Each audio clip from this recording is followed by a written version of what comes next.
UFOs exist? This is the central question raised in this program. Many sightings may be attributed to what are natural phenomena, or experimental aircraft, amongst other things. By the end of this program, we hope to have shown you undeniable evidence that UFOs exist, and that they are controlled by an outside intelligence.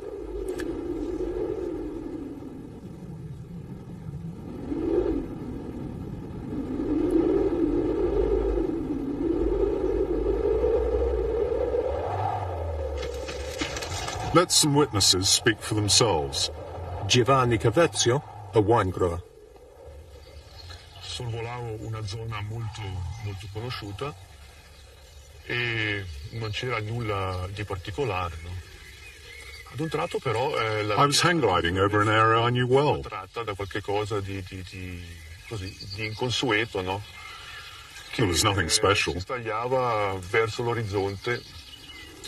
My attention was attracted by something unusual. In qualche cosa che non riuscivo a definire, considerando It was going towards the horizon, above the woods. alla quale mi trovavo. It was something I couldn't define, considering the distance. The shape was about 2,000 meters away, and the closer I came, the more the object became difficult to define. It was hovering like a helicopter, but I realized it was nothing like that. It generated a very strong light and lacked hard outlines. It had a very strong, bright halo of light. When it was 3,000 to 4,000 meters, it went away from me in a very impressive way. It was so fast that you could barely follow it with your eyes. In form, it was dome-like, with 3 or 4 objects hanging from the sides.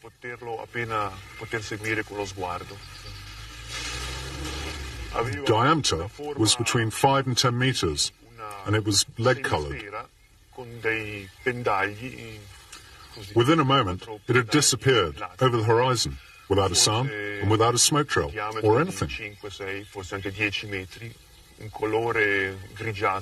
I wanted to keep it to myself, as these sort of things are unexpected.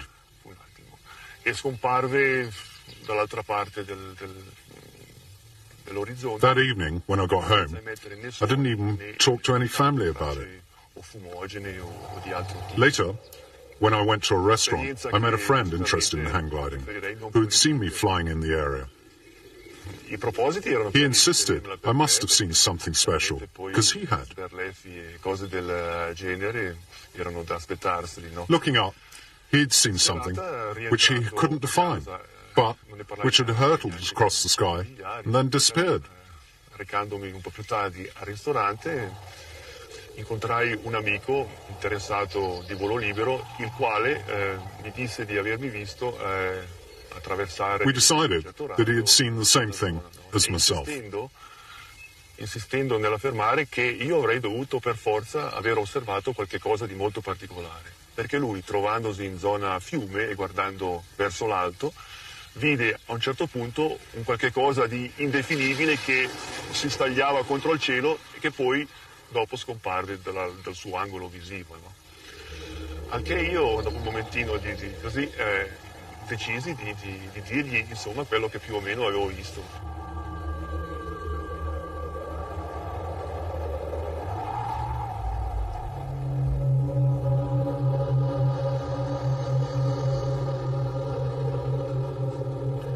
In this second interview, we have the experience of another witness. She relates a similar story to many thousands of others, with a harsh halo of light, behind which a sphere or disk appears, and then disappears away at very high speed. Miriam Bizzazero, housewife. I got up to go to the toilet, and the shutters were down. I opened them. I saw a ship on the lawn. My curiosity got the better of me, and looked up. I saw something suspended over the house, but I couldn't describe it. It had a white illuminated base, rounded sides with a red band on the right, and a blue band on the left. Its shape was triangular. The center was a kind of pulsating band of light. Was there something solid there? Oh, yes. You could see grey bits, but they were covered by the pulsating. L'unica cosa, controllando appunto con l'orologio le pulsazioni, ho notato che le lancette erano sovrapposte sulle tre. It was very quiet. Mentre io pensavo al massimo, il più tardi, le 2 meno alla 1:45. Quindi c'era stato... I noticed that the hands of the clock were on 3, then 3:15. sia avvenuto senza averne coscienza. Then it was 4:45. Non c'è nemmeno un'intuizione, niente che mi possa... What happened to that lost hour and a quarter? Posso dire che il mattino successivo la mia consocia mi disse: hai un puntino I can't remember what happened. sulla tempia sinistra. But the next day, my daughter-in-law's mother noticed a strange shape on my left temple. Invece guardando c'era, ma non più grande di un'efemide, piccolissima. E invece si è ingrandito. I said I hadn't hurt myself, and it was very small. The sequence is usually the same: a UFO sighting, a temporary absence, and a mark on the head. Perhaps this was an abduction. A strange case, but no different to thousands of others. Several people have said that they saw it. People who work at the airport, including a pilot. After several days, the police took my statement. They also told me to keep the incident quiet. On the theme of abductions, the recent scientific studies of the medical evidence have started to confirm some of these stories. These Swiss witnesses prefer to remain anonymous. Suddenly, in the rear-view mirror, I saw a red light about the size of a table tennis ball, which stopped about 1.5 meters from my car. It was about 10 by 15 centimeters across. Suddenly, it started to oscillate from left to right. It moved from the left side of the car and then to the right. Everything was bright red, even inside the car. Then, at the height of that rock, you can see up there on the right-hand side of the road, the car rose. Before I lost consciousness, I saw the little red ball flip to the back seat. Then, at about 30 meters from that building up there, there was a white glow, and I found myself on the road again. This is a rare case of abduction inside the car itself. We know of others in both South America and the USA. It was about 10:30 p.m. 3 yellow beacons were suspended about 10 meters over the forest. They shone for about 15 to 20 minutes. They didn't move. I went towards the forest to see what it was. In my opinion, it was a spaceship. It had a distinctive shape and those lights on top of it. Having reached this tree here, I decided to go up the hill for a better view. I went up the slope, and when I reached the hilltop, I found myself face to face with an enormous hemisphere of light, which at the base was between 10 and 15 meters across. I got nearer, and my whole body started to shake. In front of me, a UFO was producing a deafening sound, emitting similar vibrations to a transformer. At a point, I ran into a wall of lights as solid as if I'd run into a concrete wall. I got close 3 or 4 times, and every time I ran into this wall. After about 15 to 20 minutes, the UFO took off like a helicopter. It went silently, except for a slight hissing noise. No more than 3 minutes later, 2 Swiss Army Mirage jets flew over. This barrier of light is talked of time and time again by independent witnesses. The following is a statement by a senior airline pilot with years of flying experience, highly trained, and who has been regularly examined by medical experts. Stefano Guerra, Swiss Air Captain.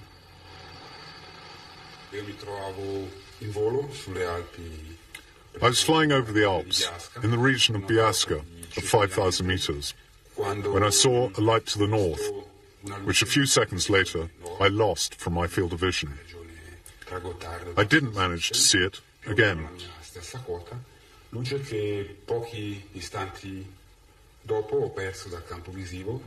At that moment, another pilot was flying in an easterly direction, in the same area of the Alps, and asked radar if there was an object in the same place where I'd seen my object. It wasn't visible to radar control. The pilot said he saw a strange, unidentified form, which corresponded to the one I'd seen in my airspace. He couldn't explain it, and said apparently it was quite big, but clearly not an aeroplane.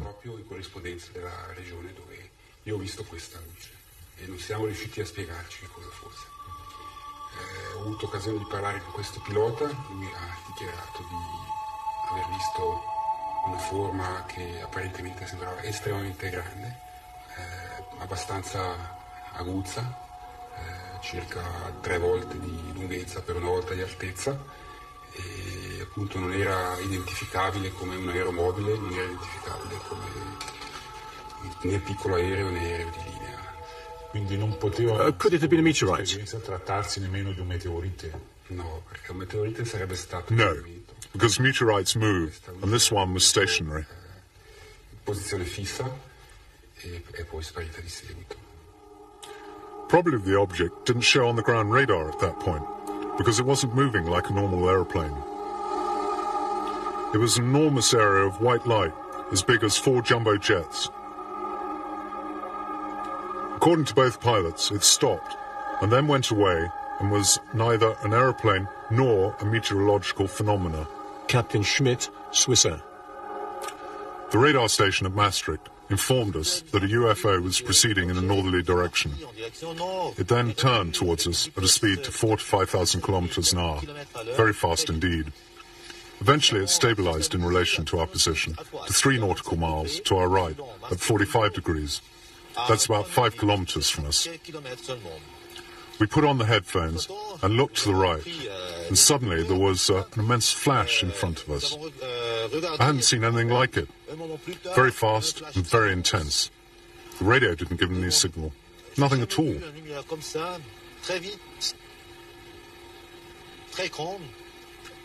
Maastricht told us that the object stopped for a minute behind us and then went south at great speed. It was traveling 4 to 5 times the speed of sound. Later I read the report of the radar controller. After checking the data, he wrote the speed was double that, which means it was 10 to 12,000 kilometers an hour. It went away in a southerly direction. It returned and went away again. It was as if it was playing hide and seek with us.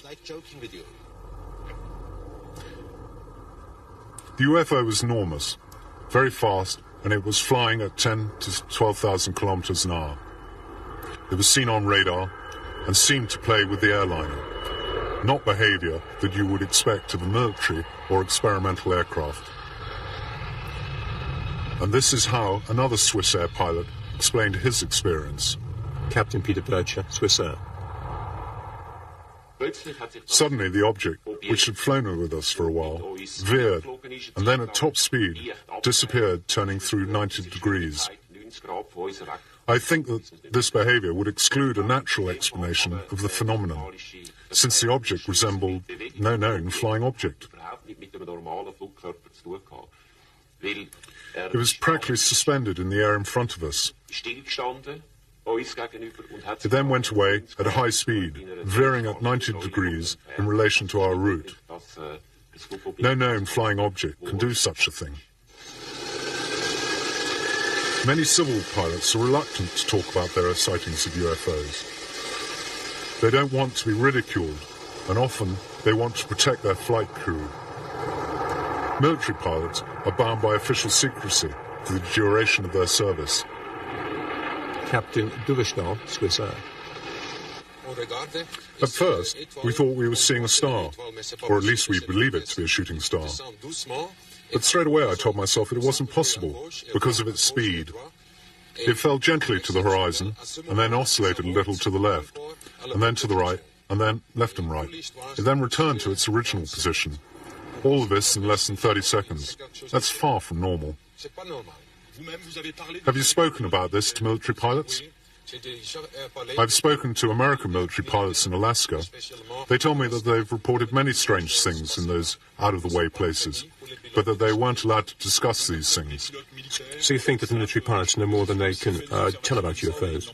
Have they also observed this kind of stuff and just can't speak about it? Oh, sure.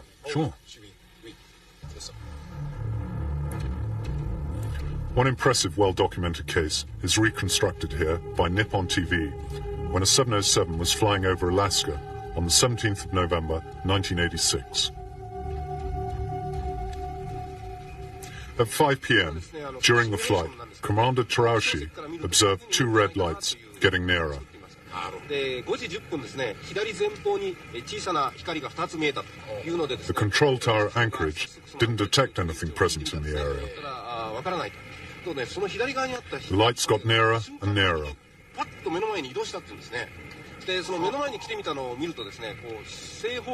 The three pilots felt a wave of heat. Then the lights disappeared.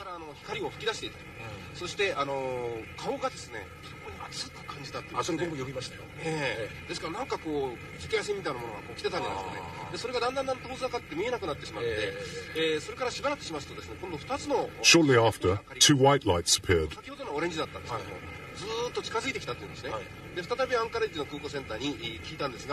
The radar screen indicated the proximity of the object, and the object began to shadow the aeroplane in the direction of Fairbanks, Alaska.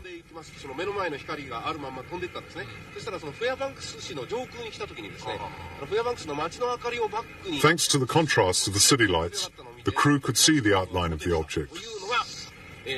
We couldn't believe our eyes. It was 30 to 40 times bigger than a Boeing 707.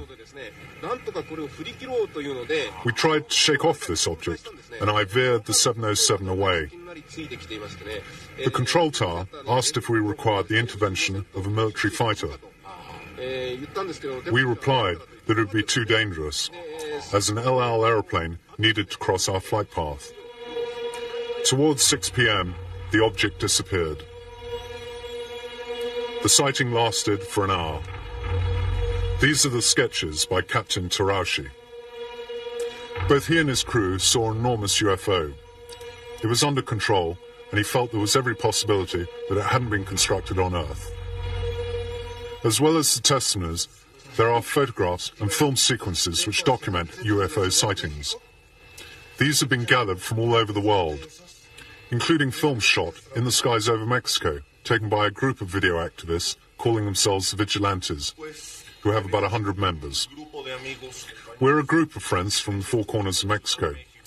We always have video cameras with us, at work, at school, so that we're always ready to film a UFO as it appears.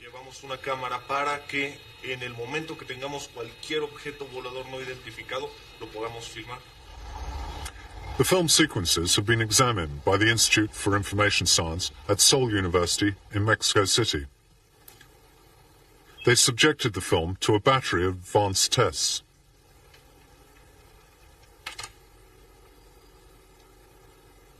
El trabajo consiste en lograr que Our work consisted of verifying that there were no distortions of the photographs or any elements of the detail in the video recordings which might have cast doubt on their authenticity. Besides computer verification, we also checked on the spot, interviewed witnesses, and evaluated witness credibility. Entrevistas y ver si no hay fines de lucro o afanes de notoriedad de la persona que nos trae el material o que hace los videos o las fotografías. In this video, shot in 1991, during a total eclipse of the sun, the television camera focused on a bright object in the sky. It then panned down to the roofs to establish the relative position and distance of the UFO. Here is the object on the film editor's screen. It's like a spinning top or a saucer which is turning.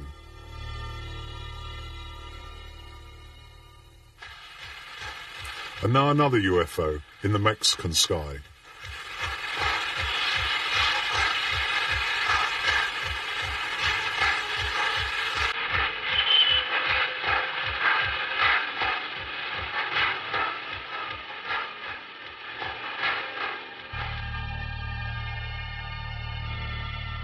Let's look at it again on the editor's screen. These are totally amazing images.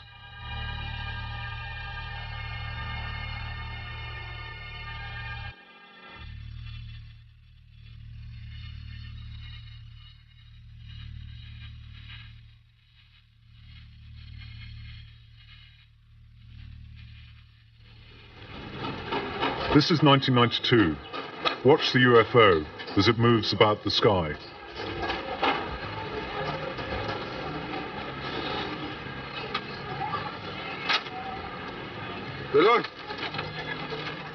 Here it is, captured closer.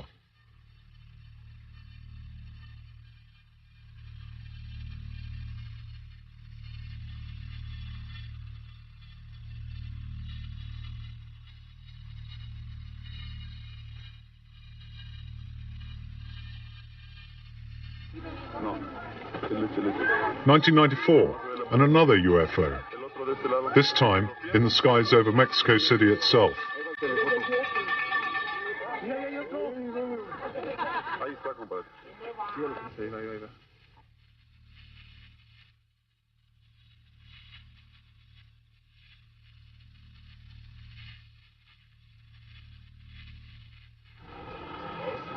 Sometimes the UFOs present themselves in formation, like this sighting in 1994.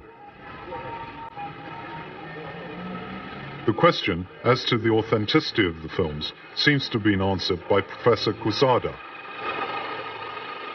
To be a hoax, they would have had to have falsified the film on hundreds of videos taken by the vigilantes. A very expensive conspiracy. Who could possibly gain from it?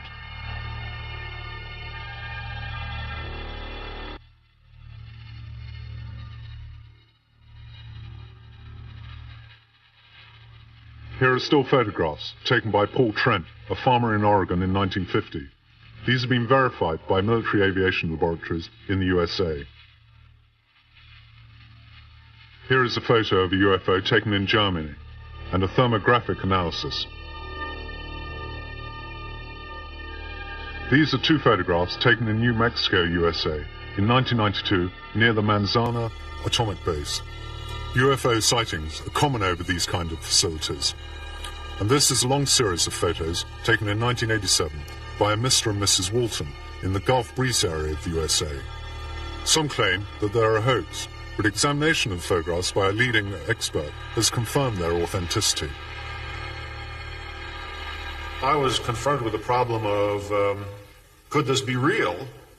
It was hard to imagine that Mr. Walters could hoax photos and then have everybody else, have so many other witnesses agree with him. It would have to be a grand conspiracy, or else other people were seeing something and he was photographing it. In any case, I studied the photos very carefully. My conclusion is that all those sightings were real. It's important to remember that the same phenomenon was photographed in other countries at the same time.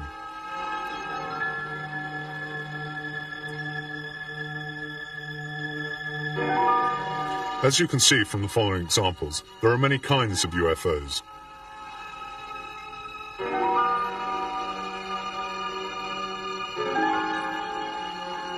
Another element in the study of UFOs is the examination of traces that are left on the ground where alleged sightings have taken place. Sometimes a whitish substance falls from the UFO. Its analysis has given some disconcerting results. Noi abbiamo analizzato queste tracce e che cosa abbiamo trovato? Due cose molto importanti. What have we found so far? Primo, che il terreno non era bruciato come There are two important things. tutta la storiografia degli UFO dice. The first was that the ground was not burnt as we thought. It was in fact crystallized by microwave radiation. The microwave in question would have been 50 million times stronger than an industrial oven. Imagine the power of it. Bene, noi per la prima volta siamo riusciti a riprodurre il fenomeno in laboratorio e a misurarlo. We managed to test the phenomenon in the laboratory. Galileo would have been proud of us. Quindi nessuno scienziato al mondo può più dire che noi. We demonstrated the cause of the crystallization, and nobody can say it isn't true, because we did it under laboratory conditions. We examined deposits formed on the ground by the UFOs, and these gave us some disconcerting results. Del magnesio In 1957, a deposit from a UFO was analyzed, and it was found to contain magnesium, a magnesium much heavier than anything known on Earth. It didn't have a nucleus, and it was really much heavier than our magnesium. It was definitely magnesium from space. The French, in 1967, found a similar deposit. And this was also magnesium, and it was much heavier than terrestrial magnesium. I have a simple conclusion from all of this, and other evidence. I'm absolutely convinced it was of extraterrestrial origin. On this planet, we don't have the technology to make this form of magnesium. I'm convinced of this.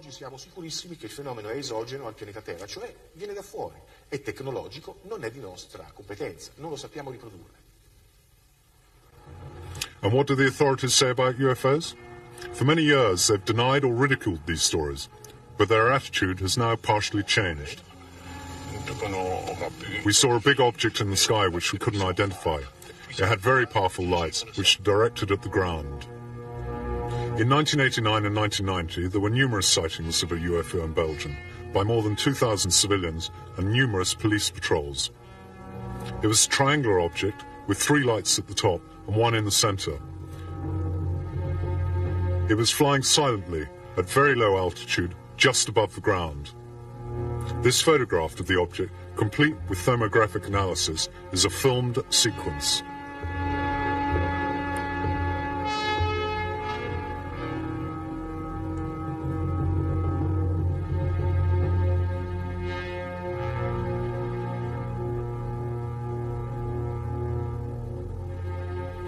Belgian military aviation authorities have officially joined a collaborative study of the case.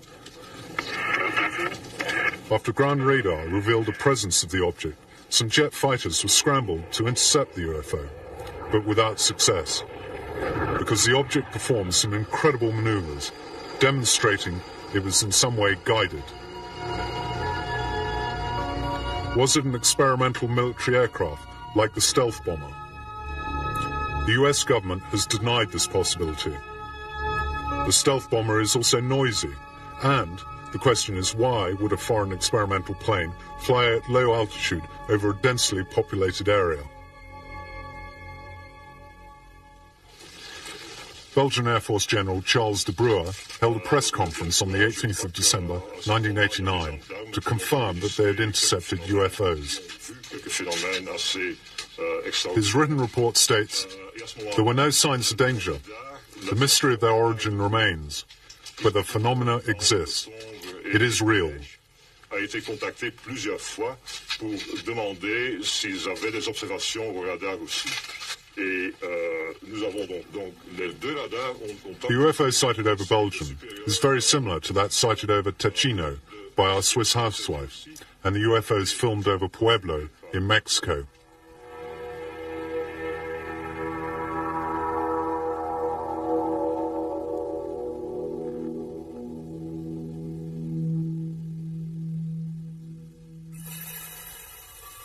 Other official confirmation includes the President of Brazil, President Kubitschek, who in 1958 declared that a Brazilian Navy ship had sighted and photographed a flying saucer.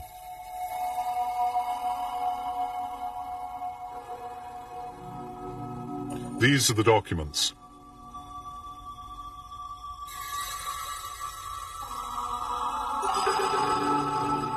Spain has recently declassified some documents which confirm the sightings of UFOs.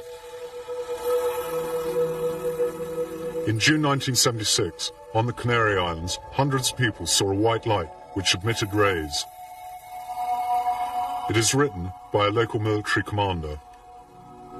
In addition, there are accounts of humanoids being seen during UFO landings.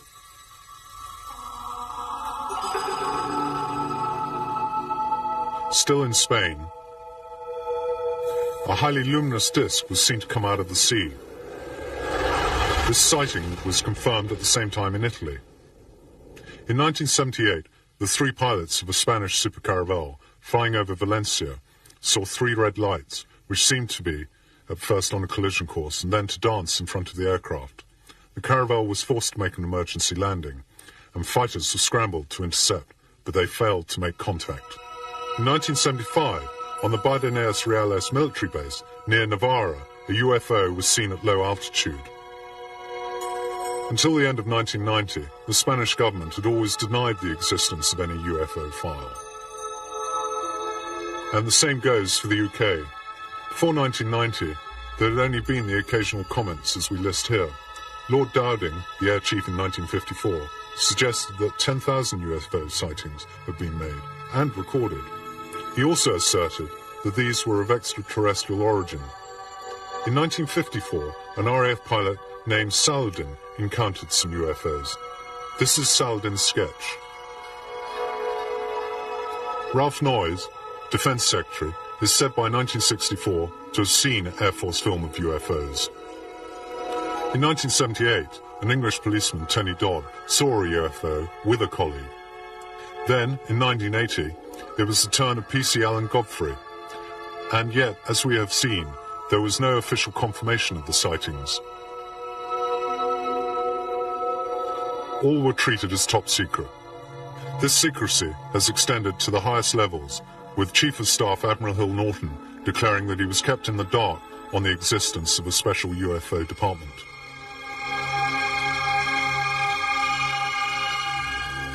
An exceptional case from Woodbridge in Suffolk involved what is believed to be a case of broken-down UFO. Air Force police patrols who went to the spot described the object as metallic and resting on 3 legs, emitting a strong white light. As they got closer to the object, the engines of their cars cut out and the radio contact was lost. This is not science fiction. The episode is confirmed in a report by the Deputy Commander of the base, Lieutenant Colonel Charles Hoult. In it you can read that the next day, traces left by the object were found on the ground. According to the reports of the Air Force Patrol, 3 humanoids were seen to leave the UFO. They were approximately 1 meter tall, with big heads and dressed in silver. The commander of the base, General Gordon Williams, is reported to have said that the creatures seemed to communicate by a series of gestures and telepathy. This encounter has never been officially confirmed. France. In February 1974, the then Minister of Defense, Robert Gallet, declared in an interview that for 20 years the French had been studying UFOs. The results of the official studies were published, including the analysis of traces left by 2 UFOs in 1975 and 1981 in the south of France. An extract from the report states, "The physical phenomenon exists, its place of origin, method of propulsion, and behaviour are all beyond human comprehension. Since this, all information has virtually been embargoed by the French." Italy, since 1978, has listed its sighting of UFOs. These are the sightings listed in the 80s.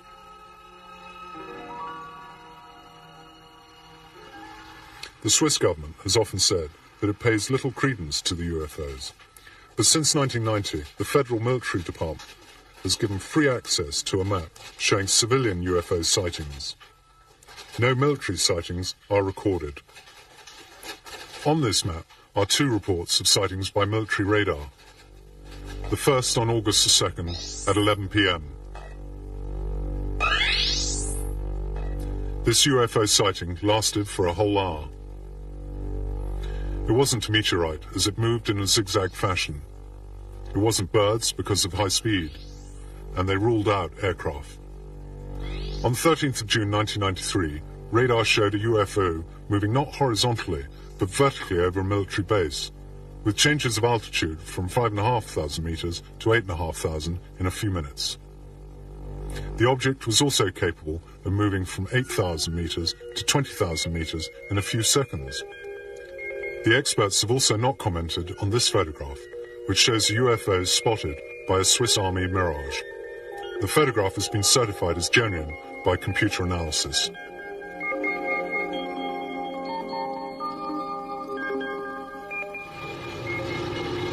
In the Soviet Union, in 1990, a short while after the sightings in Belgium, General Igor Maltsev, Supreme Chief of the Soviet Air Force, admitted the existence of alien UFOs and extraterrestrial life forms.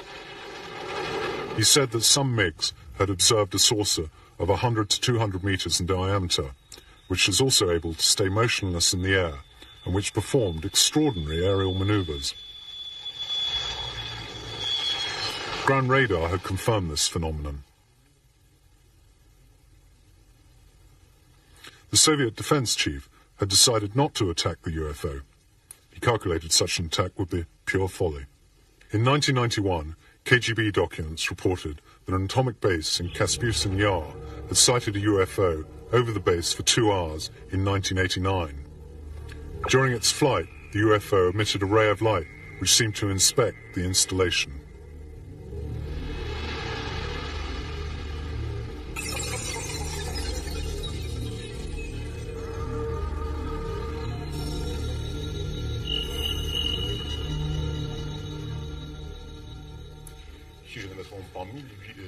In 1984, a UFO was seen in the Ukraine, above a missile base, but no intervention was possible.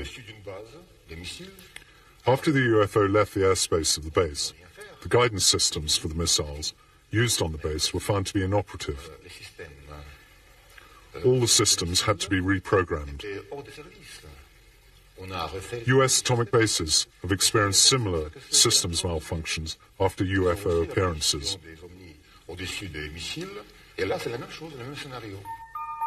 The Berlin Wall fell in 1989, and the official Soviet news agency TASS, for the first time, reported the landing of a UFO at Voronezh. Some children and numerous adults were witnesses. TASS reported that the Voronezh UFO had landed humanoids and robots. This episode was repeated 3 times. The witnesses were questioned by Western experts and were thought to be credible. Studies of traces left by the UFO revealed substances not known on Earth. The disk had the form of an egg. It was 15 meters high and 5 to 6 meters long. On the basis of the Earth's disturbance, it had to weigh at least 11 tons.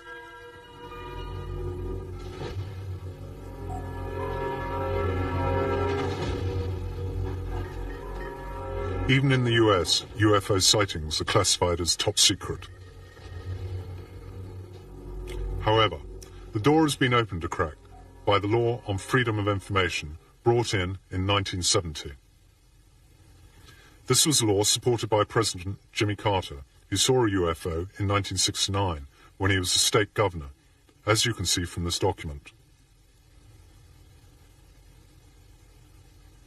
The law allows access to secret documents as long as it doesn't compromise national security. From these documents come important revelations. Some Army veterans started to tell of their experiences. These veterans faced a barrage of abuse designed to discredit them. One of these was Wendell Stevens. In 1947, he was transferred from the Roswell base in New Mexico, where he had studied captured enemy aircraft, to Alaska. In Alaska, his squadron was detailed to reconnoiter the area. It soon became clear to Stevens that his real mission was to photograph UFOs sighted in the region.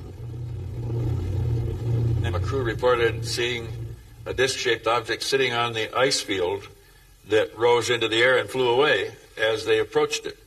Now, for us to launch a B-29 in Alaska, it took a field of equipment bigger than the B-29, heaters, power units, lubricating units, gasoline units, everything, to get one B-29 airborne in Arctic airspace. It would take us several hours to get it ready to go.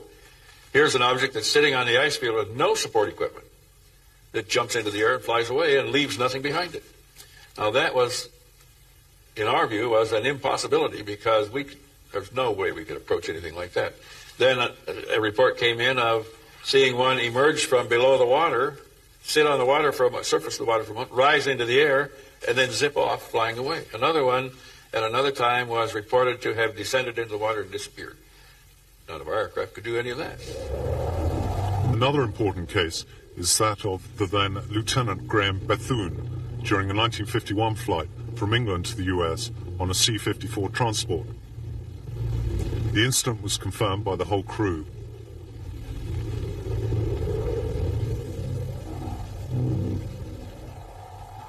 We began to see lights. There was a pattern of lights on the water. right on the water. And the size of this pattern of lights were really disturbing because it looked like many ships or aircraft carriers or what have you tied up in maybe a ring of lights. So we didn't know what was going on. We passed over the guard ship, which is a weather ship, which reports the weather to us, any ships in the area, and this type of thing. So there was no ships in the area. There was no activity in the northern lights or aurora borealis. There was nothing plotted in the area, so it really, we wondered, well, what are we seeing? Maybe they're doing some secret type of recovery or something in the water. The next thing we saw was like a old small halo about 25 miles away. That halo came to us like that 25 miles that fast. And, of course, I disengaged the autopilot because of the size of this thing, we couldn't see anything else out of the cockpit except that craft. And when I started to push the nose over to go under, it stopped about 15 degrees off the bow, about 200 feet below us, maybe 1,500 feet out in front of us. And at that time, it was above the horizon. At night, it's very difficult to see anything, but we could see the dome. We could see it was a dome-shaped ship. We could see roughly the size of it. Then, immediately it pulled away about 5 miles away at an angle and sat there and flew with us. This is the official report of the episode.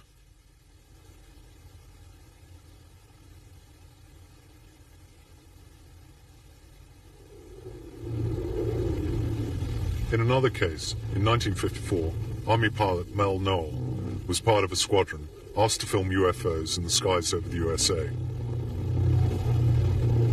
Their film sequences of UFOs were shown at the base. We were shown somewhere in the area of 600 still photographs and a fair quantity of gun camera film that had been exposed just coincidentally with the sighting. Soon the squadron sighted 5 objects without managing to film them. It was 5 days later. We ran into either the same or another 5.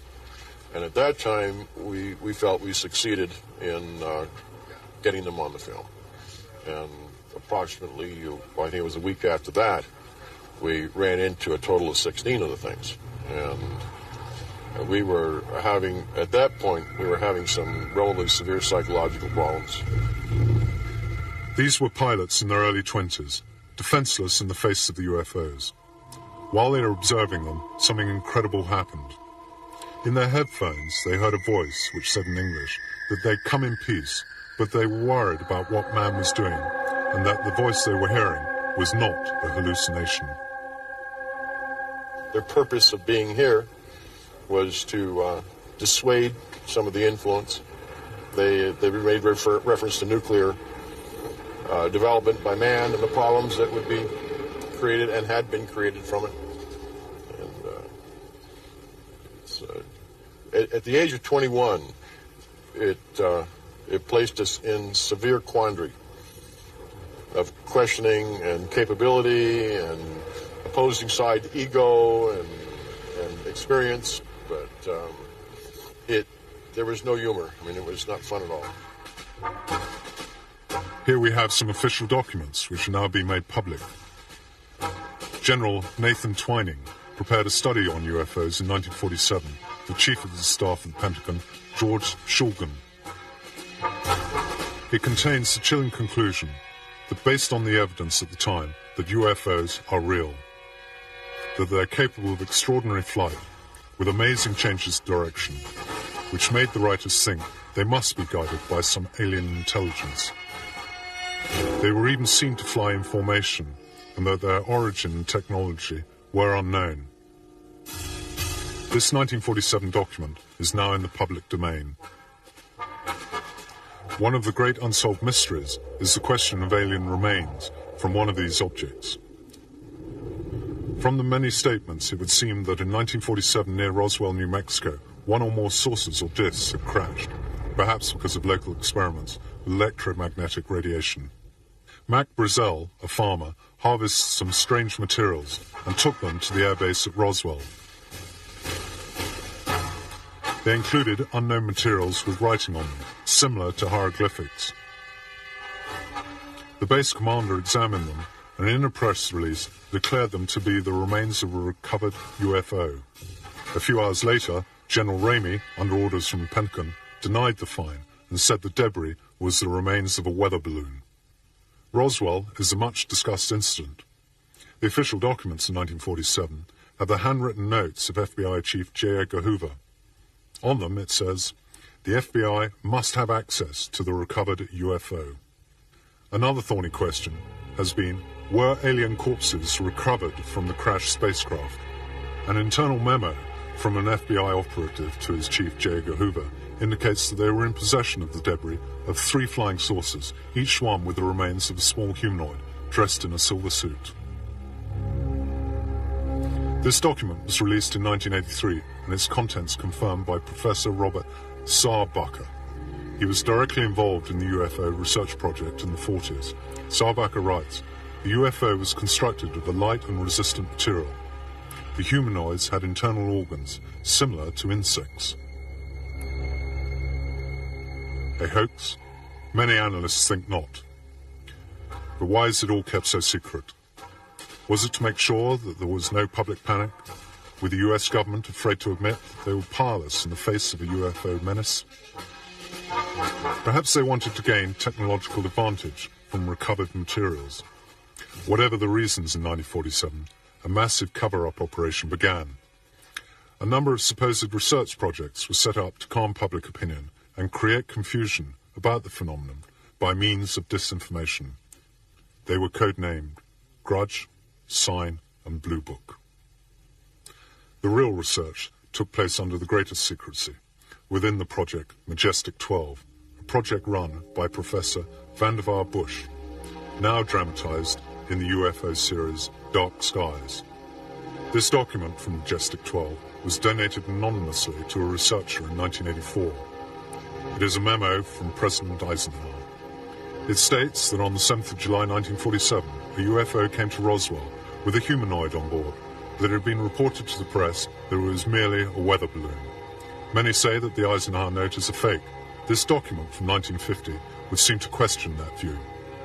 The Canadian engineer, Wilbert Smith, indicates to his government that the subject of UFOs is more secret than the atomic bomb. A group led by Professor Bush had been asked to carry out a research project called Majestic 12. Since that time, many incidents have occurred, including a possible alien landing at Fort Dix, which included alien casualties. And in 1993, an alien craft may have disabled the nuclear arsenal at Manzano in the former Soviet Union.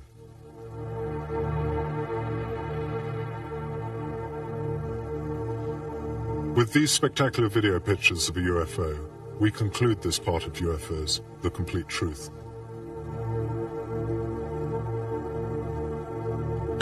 These are genuine pictures. UFOs exist, but many questions remain as to their origin, purpose, and the intelligence that guides them. Questions that we will deal with in the later 3 parts of our investigation: Cosmic Watergate, Ancient Astronauts, and Ultra Secrets. Watch them and make up your own mind.